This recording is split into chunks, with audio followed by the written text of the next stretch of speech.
So yan po yung tarpaulin, mga kaibigan, para ating idikit doon sa Pineapple Resort. Salamat po sa tulong, pagmamahal niyo po kay Beyonce, mga kaibigan. Thank you so much.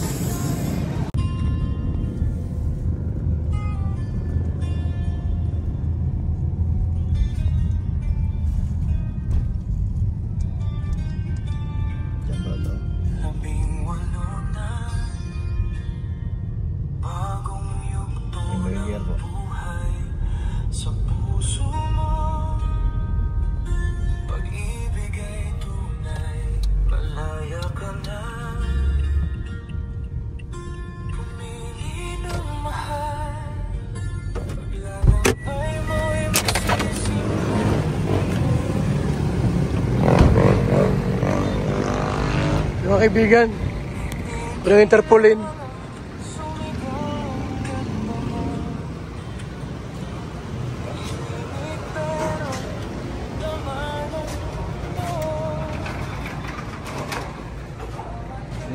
Kung si ate wala, yung tarpaulin kong pinagawa. Wala sila dito? Ha? Si ate. Hintayin ko na lang.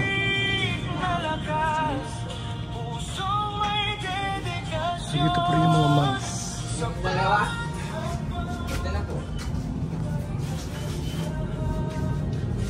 Hintayin ko lang siya kasi sa mga mugs. Usapin ko lang.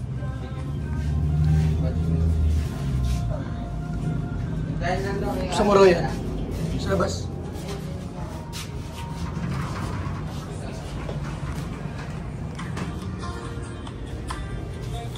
Ano si Macau? So may mugs dito po, mga kaibigan.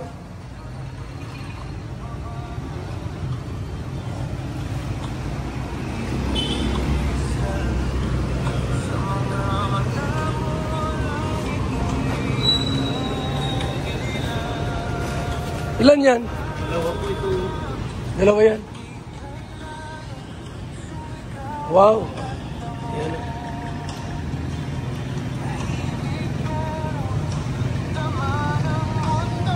Happy birthday, 18th birthday.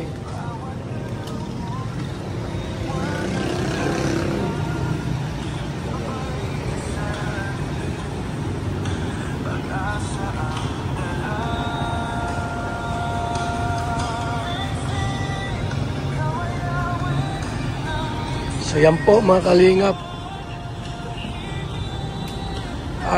6 days na lang. Kasi ngayon po ay September 6 po ngayon. Ang birthday ni Beyonce po ay September 12. Mga kaibigan. Yan ha. So yan po yung tarpaulin, mga kaibigan, para ating idikit doon sa Pineapple Resort. Salamat po sa tulong, pagmamahal niyo po kay Beyonce, mga kaibigan. Thank you so much. So, gawa ko ng dito, baso, Beyonce. Ano pala po, hindi kayang 100 na binta. So, meron ng box. May box na po, ibenta ko sa inyo ng ano lang, 150 lang po. Discounted na po yun kasi rush po kasi rush, kaya medyo mahal. Wala na akong tutubuin sa 150, dapat pala 200, 180. Kasi kung 150 po pala, wala na pantulong sa Masbate mission natin. Parang wala din nangyari. So gawin ko po 180. Pag mapira-pira, 200. Tulong niyo po sa Masbate mission po natin.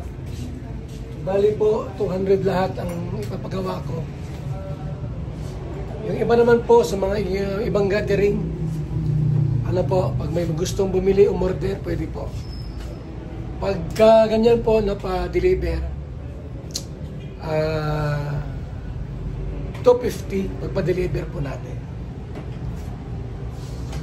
Kasi pag nagpagawa ka natin ng isa lang, mas mahal, no?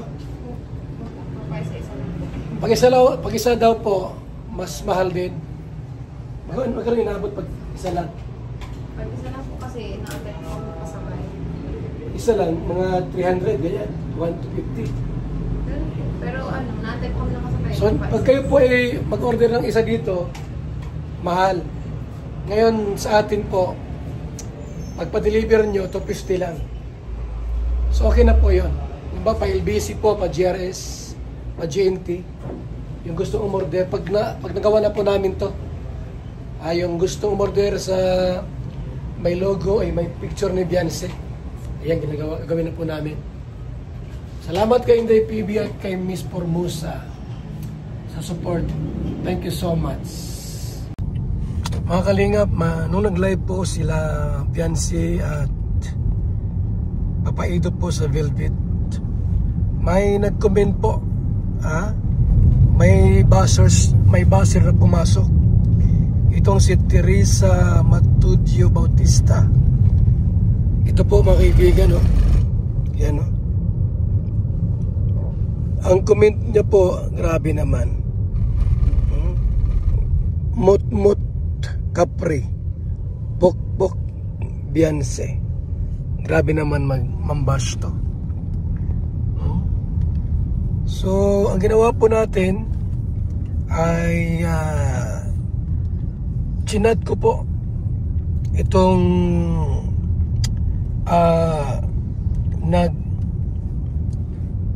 nag-comment po, no, sa live nila. So, wala pang sagot. Wala pa pong response. Ayan, no? Ayan, no? Wala pa pong response, mga kaibigan. At isinend ko po sa kanya yung kanya pong chat. Inaalam po natin kung talagang nag-chat po siya. Si Teresa Matudio Bautista. Yan, isinend ko po. Tapos sabi ko, bakit nyo po sinabihan na pukpok si Beyonce? Yan, no? Saan nagmula ang galit mo? Ayan po, mga kaibigan. So, inaalam po natin kung talagang siya po ang naggawa nito. Dahil hindi mabuti po sa isang pamilya. Yung profile niya po, mga kaibigan, isang pamilya eh. Yung profile niya po, kasamang mga anak niya, oh. Yan, oh. Tapos mag-comment siya ng gayon, pukpok si Beyonce. Aba, hindi po maganda. Ano po? Hindi po nakakabuti yan. Taga-Balanga, Bataan. Ayan, oh. Taga-Balanga, Bataan po. Nag-comment doon sa live, sa Velvet live po nila ata kagabi. Kagabi po ito ata, mga kaibigan, na Mut Capri, kay Edo yun. Tapos Pokpok Beyonce. Abay, hindi mabuti. May mga anak po kayo. Ayan, no? Huwag naman pong gayon. Ate ko, ikaw po itong nag-comment, ay huwag pong ganyan. Medyo malabo yung ate pong camera. Ayan. Ayan, no, mga kaibigan, no? May bata pang naka-profile, tapos siya po ay nag-message po doon sa live. Mga kaibigan, abay, hindi po mabuti yan. Pangit po yan, no? Ayan, o, yung comment niya po sa live, o. Yan, o, tinan nyo po. Ba, hindi maganda po. Pangit na ugali yan. So, Teresa Matudio Bautista, na taga-Balanga, grabe ka naman, Mang Bash. Ba't ka galit? Saan galing yung galit mo kay Beyonce? Hindi ka naman kilala. Hindi ka naman inaano. Huwag pong gayaan, mga kalingap. Mas mga po yan na mayroong galit sa puso. Hindi po nakakabuti yan. Na mayroon kang galit sa ibang tao. Hindi ka naman pinagkikialaman. Hindi ka naman kilala ni Beyonce. Ba't ka po galit kay Beyonce? Anong mayroon? Bakit po kayo galit kay Beyonce? Napakabait na bata, tapos ibabash nyo po ng gayon na lang. Hindi maganda po, mga kaibigan. So ayan ha, napakinggan nyo po, napanood.